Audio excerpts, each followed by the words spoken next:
नमस्कार दोस्तों, आपका स्वागत है आपके अपने चैनल कंपटीशन बाइक स्टडी में। और हम आपके लिए लेकर आए हैं ज्योग्राफी का नेक्स्ट टॉपिक मृदा। मृदा यानी मिट्टी से बनने वाले इतने ही प्रश्न आज हमको देखेंगे। तो आइए दोस्तों शुरू करते हैं। आपका पहला प्रश्न है, वह प्रक्रिया जिसमें पोषक तत्व या संदूषक पानी के साथ बह जाते हैं या मिट्टी की निचली परत में चले जाते हैं, उसे क्या कहते हैं? उसे कहते हैं लीचिंग। लीचिंग। गंगा के मैदान में बाढ़ द्वारा जमा किए गए नवीन जलोढ़ को कहा जाता है, उसे कहा जाता है खादर। नेक्स्ट क्वेश्चन, लोहा, चूना, कैल्शियम, पोटेशियम, एल्यूमिनियम तथा मैग्नीशियम खनिज पाए जाते हैं, वो पाए जाते हैं वह काली मिट्टी में। नेक्स्ट क्वेश्चन, पंजाब के मध्य मैदानी क्षेत्रों में उपजाऊ मिट्टी में समृद्ध राज्य में पाई जाने वाली मिट्टी है जलोढ़ मिट्टी। नेक्स्ट क्वेश्चन, लैटेराइट मिट्टी का निर्माण होता है, वो होता है निच्छालन प्रक्रिया के परिणाम स्वरूप। मिट्टी में क्षयकारी कार्बनिक पदार्थों को माना जाता है, उसे माना जाता है ह्यूमस। प्रायद्वीपीय पठार की काली मिट्टी, जिसे रेगुर मिट्टी भी कहा जाता है, किसके क्षेत्र को कहा जाता है? वो कहा जाता है आपका डेक्कन ट्रैप। डेक्कन ट्रैप। काली मिट्टी को काली कपास मिट्टी के रूप में भी जाना जाता है। यह उपयुक्त होती है, ये होती है भी कपास की खेती के लिए। नेक्स्ट क्वेश्चन, भारत में सर्वाधिक क्षेत्रफल द्वारा कवर होने वाली मृदा है, वो है आपकी जलोढ़ मृदा। जलोढ़ मृदा। महाराष्ट्र में पाई जाने वाली काली कपास मिट्टी को जाना जाता है रेगुर मिट्टी के नाम से।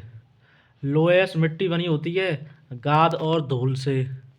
यदि मिट्टी में सूक्ष्म कणों का अनुपात अपेक्षाकृत अधिक हो तो उसे कहते हैं आपकी चिकनी मिट्टी। रसायन एवं अकार्बनिक पदार्थों का मानव निर्मित संयोजन है, उसे कहते हैं सिंथेटिक उर्वरक। कृत्रिम उर्वरकों के अत्यधिक उपयोग से होता है मृदा क्षरण। मृदा क्षरण। इंसेप्टिसोल को भारत में सबसे व्यापक रूप से वितरित मृदा क्रम माना जाता है संयुक्त राज्य अमेरिका के कृषि विभाग द्वारा। काजू के पेड़ उगाने के लिए सबसे उपयुक्त मिट्टी कौन सी है? भुलई दोमट मिट्टी। लैटेराइट मिट्टी में प्रयुक्त लैटेराइट शब्द लैटिन शब्द से लिया गया है, जिसका अर्थ है ईंट। खादर जलोढ़ मिट्टी जमा होती है खाद्य पदार्थों द्वारा। काली मिट्टी को जाना जाता है रेगुर मिट्टी नाम से। काली मिट्टी किसकी खेती के लिए प्रयुक्त होती है? कपास के लिए।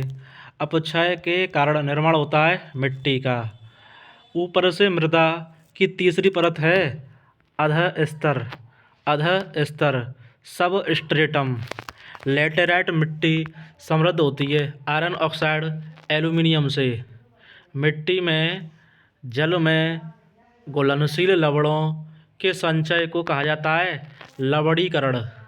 मृदा स्वास्थ्य में सुधार के लिए एक ही भूमि पर क्रमिक रूप से विभिन्न फसलें उगाने की प्रक्रिया को जाना जाता है सस्यावर्तन के रूप में। किसको जाना जाता है? सस्यावर्तन के रूप में। वह मिट्टी जो चूना, लोहा, एल्यूमिनियम और मैग्नीशियम समृद्ध होती है, काली मिट्टी। काजू की खेती के लिए सबसे उपयुक्त मिट्टी कौन सी है? लैटेराइट मिट्टी। लवणीय और क्षारीय मिट्टी को जाना जाता है स्थानीय रूप से थूर, रेह, कल्लार और ऊसर मृदा के रूप में। मृदा की वह परत जिसमें ह्यूमस होता है, जो मृदा को उपजाऊ बनाता है, ऊपरी मृदा। ऊपरी मृदा। कश्मीर घाटी में हिमानी मिट्टी और मोराइन एम्बेडेड सामग्रियों के भंडार को कहा जाता है करेवा। काली मृदा भारत में सर्वाधिक पाई जाती है डेक्कन ट्रैप क्षेत्र में। गेहूं की खेती सबसे अच्छी होती है अच्छी जल निकासी वाली दोमट मृदा में। स्वसंवर्धन की विशेषता के कारण न्यूनतम जुताई वाली मृदा है काली मृदा। जलोढ़ मृदा का रंग भिन्न भिन्न होता है हल्के भूरे से राख भूरे रंग में। मृदा द्वारा आपूर्ति किए जाने वाले सूक्ष्म पोषक तत्व का एक उदाहरण है, उसे कहते हैं लोहो। लोहो। जल में घुलनशील अकार्बनिक पोषक तत्व मृदा के क्षितिज में चले जाते हैं और लवण के रूप में अवक्षेपित हो जाते हैं निच्छालन प्रक्रिया से। उर्वरक ह्यूमस प्रदान नहीं करता है मृदा को। मृदा की ऊपरी परत में सर्वाधिक सांद्रता होती है ह्यूमस की। शुष्क मृदा विशिष्ट रूप से विकसित होती है पश्चिमी राजस्थान में। मृदा का संचय स्थलाकृति द्वारा निर्धारित होता है जो कारकों में से एक है उसे मृदा निर्माण के। काली मृदा जैसे रेगुर मृदा या कपास मृदा भी कहा जाता है आमतौर पर कमी होती है नाइट्रोजन और फॉस्फोरिक पदार्थों की। दो या दो से अधिक फसलें पास पास उगाने की प्रणाली है अंतरासयन अंतरासस्यन। पेड़ों और झाड़ियों का एक अवरोध हवा और तूफान से सुरक्षा प्रदान करता है। मृदा का कटाव कम करता है आश्रय पट्टियाँ। भारत के उत्तरी मैदानी इलाकों में गहन जमाव है जलोढ़ मृदा का। मृदा की नमी बनाए रखने के लिए पौधों के बीच की खाली जमीन को कार्बनिक पदार्थ की एक परत से ढकने की प्रक्रिया है पलवार करना। विखंडन निच्छालन अपचय आर्द्रीकरण और खनिजीकरण 5 चरण हैं अपघटन के। लावा पठार समृद्ध है काली मृदा से। भूमि संसाधनों के संरक्षण के लिए उपयोग की जाने वाली विधि है भूमि पुनर्ग्रहण। कॉफ़ी उगाने के लिए सबसे उपयुक्त मृदा है लैटेराइट मृदा। भूस्खलन से कोई प्रभाव नहीं पड़ता है मृदा के निर्माण में। मृदा की संरचना को गंभीर क्षति होने से पहले एक मृदा जिस भार का सामना कर सकती है उसे कहा जाता है वहन क्षमता। मृदा का वह भाग जिसमें ह्यूमस होता है ए संस्तर हिमानी मृदा और मोराइन से युक्त अन्य सामग्रियों के मोटे जमाव को कहा जाता है करेवा। उष्णकटिबंधीय क्षेत्रों में पाई जाने वाली और अक्सर माफिक आग्नेय आधारशिला पर विकसित होने वाली गहरी लाल मृदा को कहा जाता है लैटेराइट। भारत में सर्वाधिक सूरजमुखी उत्पादक राज्य है कर्नाटक। पीट युक्त मृदा पाई जाती है भारी वर्षा और उच्च आर्द्रता में। पुरानी जलोढ़ एवं नया जलोढ़ मृदा क्रमशः है बांगर और खादर। भारतीय मृदा सर्वेक्षण की स्थापना हुई थी 1956 में।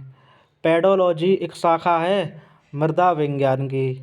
रेतीली मृदा वाले खेतों के लिए आदर्श फसल है चना। नेक्स्ट क्वेश्चन पेडोलॉजी के लिए किस अन्य शब्द का उपयोग किया जाता है मृदा भूगोल। महासागरों का वैज्ञानिक अध्ययन होता है समुद्र विज्ञान। पुराने जलोढ़ को कहा जाता है बांगर। बाढ़ के मैदानों के नए ताजे निक्षेपों को कहा जाता है खादर। बगीचे के लिए बाड़ के रूप में वृक्षों या बड़ी झाड़ियों का उपयोग करना रोकथाम का एक तरीका है हवा से मृदा के कटाव का। जलोढ़ मृदा देश के कुल क्षेत्रफल का लगभग कितने प्रतिशत कवर करती है 40%। मृदा और उनके गुणों के विकास को कहा जाता है मृदा का निर्माण। भारत में डेक्कन ट्रैप क्षेत्र किसकी विशेषता का प्रभुत्व है काली मृदा का। किस मृदा के कणों का आकार सबसे छोटा होता है चिकना मृदा क्ले। दक्षिण भारत के पहाड़ी क्षेत्रों में लैटेराइट मृदा सहायक होती है चाय और कॉफ़ी की खेती के लिए। रेगिस्तान में शेल्टर बेल्ट वृक्षारोपण किसकी रोकथाम में मदद करता है मृदा अपरदन। भूमि उपयोग प्रणाली जो पेड़ों या झाड़ियों को कृषि के साथ एकीकृत करती है कृषि वन। काली मृदा अपनी किस धारण क्षमता के लिए जानी जाती है नमी। ऊसर मृदा को किस नाम से भी जाना जाता है लवणीय मृदा। किस मृदा में जल धारण क्षमता सबसे अधिक होती है चिकनी मृदा में। बिहार उड़ीसा और तमिलनाडु के तटीय क्षेत्रों में पाई जाने वाली एक प्रकार की मिट्टी है पीट मृदा। मृदा की उर्वरता किसके उचित मिश्रण से निर्धारित होती है खनिज और कार्बनिक पदार्थों के। Next question aluminium iron titanium और मैंगनीज इत्यादि के ऑक्साइडों की अत्यधिक मात्रा पाई जाती है लैटेराइट मृदा में। सीढ़ीदार कृषि बफर स्ट्रिप, फसल चक्र, वन संरक्षण, वन रोपण की विधियाँ हैं मृदा संरक्षण की। मृदा की सबसे निचली परत को कहते हैं शैल संस्तर।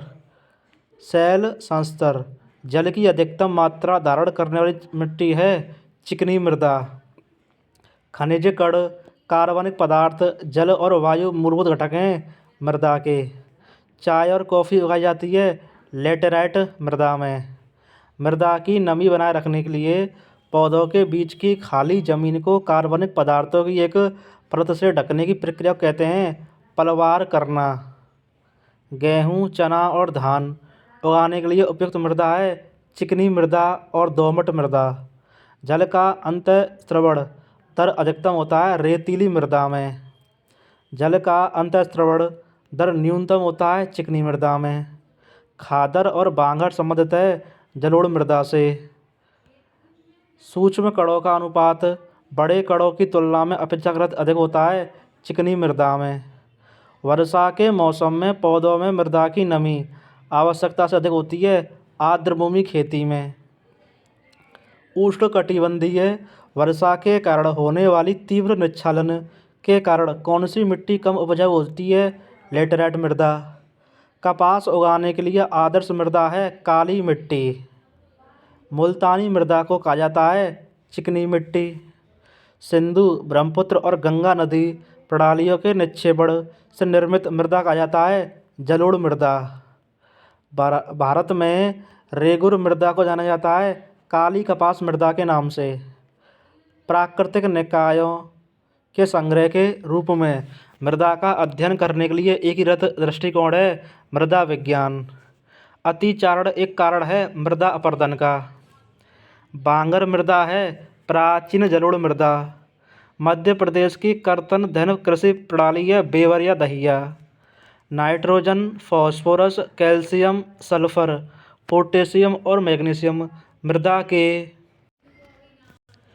मैक्रो पोषक तत्व हैं। मैक्रो पोषक तत्व हैं। उच्च तापमान और भारी वर्षा वाले क्षेत्रों में बढ़ने वाली मृदा का प्रकार है लेटेराइट मृदा। रेह, राकर, कल्लर हैं लवणीय मृदा। उत्तरी मैदान का निर्माण हुआ है जलोढ़ मृदा से।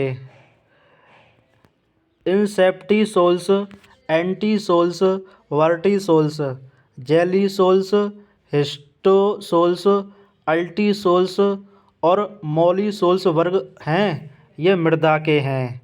नेक्स्ट क्वेश्चन, बिना क्षितिज वाली कमजोर विकसित मिट्टी कहलाती है एंटीसोल मिट्टी।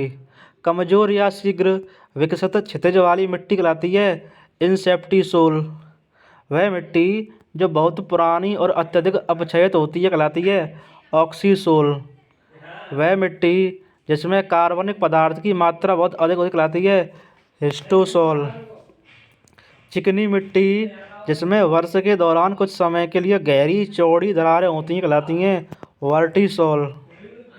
भारत का सबसे बड़ा भौगोलिक क्षेत्र किसके आच्छादित है जलोढ़ मिट्टी से।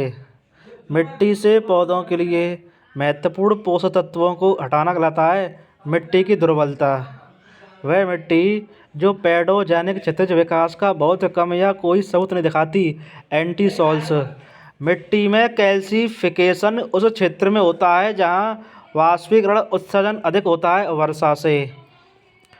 पुरानी जलोढ़ मिट्टी कहलाती है बांगर।